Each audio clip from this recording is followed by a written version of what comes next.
Leo and Remy, two 13-year-old boys from a remote area of Belgium, are best friends and show a very close level of affection for one another.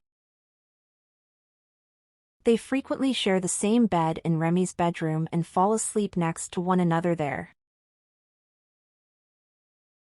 Leo is treated like a second kid by Sophie and Peter, Remy's parents.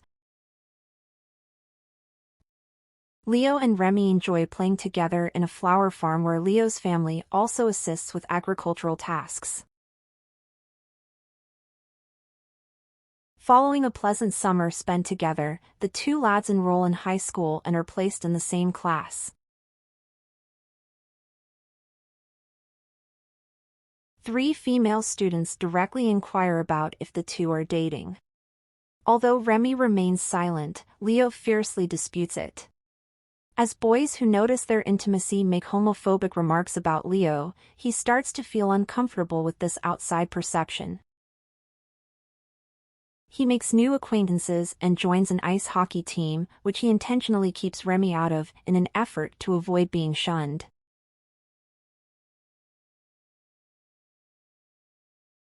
Leo makes the choice to sleep on a different mattress one night while staying at Remy's.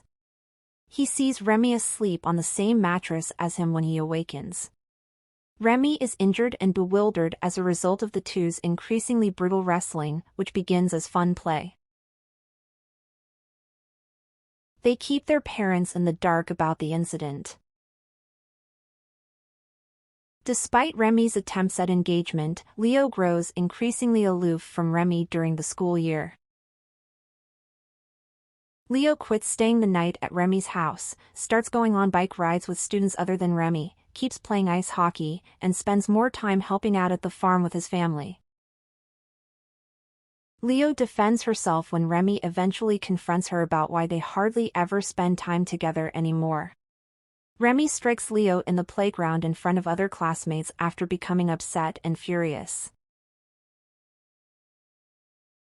One day, Remy's classmates learn that he killed himself, following a school excursion during which he is absent. Leo assumes right once that he is to blame for this as he withdrew. Even during the school's provided class therapy sessions, he keeps his feelings to himself and avoids talking to anyone about them. Sophie found Remy's body, which Leo also discovers. Leo responds with a defiant rejection to the fact that his co-workers' descriptions of Remy in obituaries are that of a joyful and amiable youngster.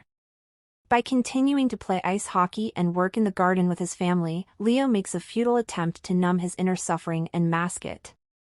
Leo is able to confide in his older brother Charlie for solace, despite the fact that none of his new friendships compare to the intimate bond he had with Remy. He is aware that in order to keep his relationship with Sophie intact after Remy's burial, he must speak to Sophie. Leo, though, is reluctant to discuss what transpired between him and Remy for fear of arousing her ire. Peter sobs inconsolably during Charlie's explanation of his future plans during dinner with Leo's family as Sophie and Peter lament the loss of Remy's future. Leo unexpectedly pays a visit to Sophie at her place of employment when the following summer break begins. He ultimately tells her that he thinks Remy's suicide was his responsibility for pushing him away as she drives him home. Following a brief tense period, she hugs him tenderly and consolingly as they sob together, finding solace in their shared loss.